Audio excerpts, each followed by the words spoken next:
And my paper is entitled Disentangling Strain. The problem of this paper is to determine if gender affects how people respond to strain and what emotions are associated with even in crimes. The problem that my family experienced was my parents owned a computer business, and one of the workers purchased illegal software devices, which caused the company to be sued. And the case was later settled out of court, but enough of politics. The review of literature, general strain theory was tested a lot of times by different researchers, and the role of gender and different emotional responses to strain. One of the key researchers was Briody.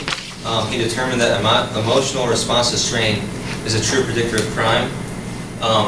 That was tied into Agnew and Brinza's research that says strain is related to increased likelihood of deviant behavior.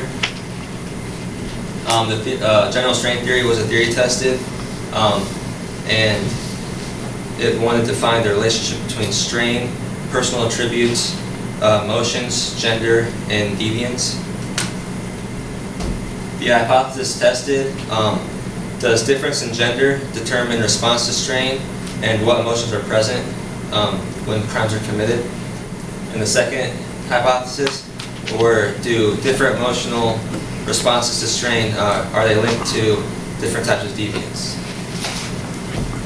The research was designed by, at one of the universities that was not specified.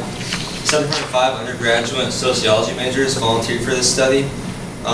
They were given out questionnaires, and they were questions designed to determine how well or how poorly they reacted to strain. The answers on the papers ranged from 0 to 5, saying 0 is low on your effects of strain, and 5 is high effective strain.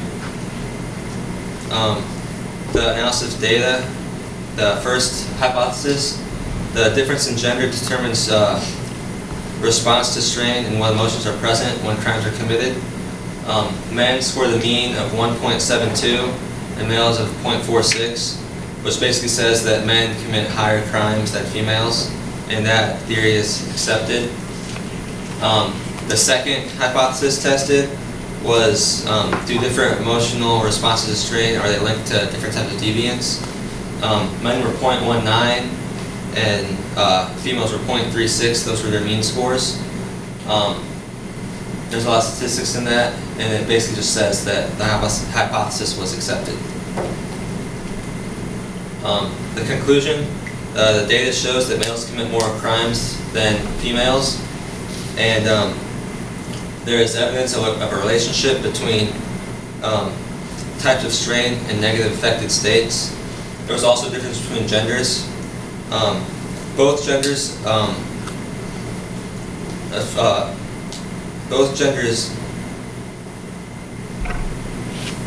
and with parental hostility, they were associated with anger, and negative life effects also contributed to depression in males. Weaknesses of this sample, the sample was too small and too general. It had a lot of college students and not a lot of urban population, which could not be supported by the entire population. The Hawthorne effect was also taken into account with this, because the participants didn't want the researchers to know what they have done. And sociological imagination is basically how I said my dad owned the company, and the worker hired the devices, and they were sued, and the company had to shut down part of its resources because of that. And references.